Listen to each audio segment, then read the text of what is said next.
nous sommes la Côte d'Ivoire.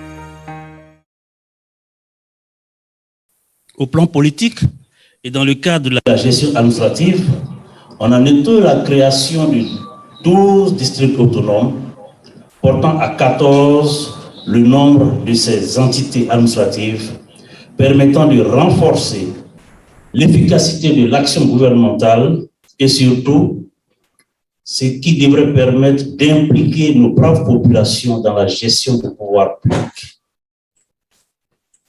Mes chers compatriotes, sur le plan de la réconciliation nationale, domaine d'importance, le gouvernement soucieux de renforcer la cohésion sociale et de parachever l'œuvre de réconciliation a bien entendu facilité le retour de plusieurs exilés dans leur pays natal. D'importantes initiatives et mesures ont été déjà mises en œuvre, plusieurs autres visant à détendre encore plus le climat social font l'objet de négociations dans le cadre du dialogue politique amorcé par nos leaders politiques. Chers frères et sœurs, je voudrais saisir cette occasion pour rendre un hommage appuyé au président de la FEC, le dynamique Abel Pli, tous les membres de son bureau exécutif.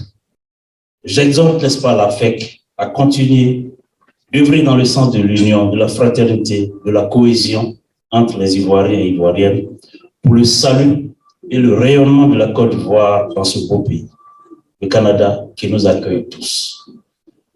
Je voudrais, avant de terminer mon propos, lancer un appel vibrant à mes frères et sœurs qui sont ici au Canada, pétris de talent, pétris d'expérience, de ne pas oublier la mère patrie. La Côte d'Ivoire compte sur vous. La Côte d'Ivoire a besoin de vous.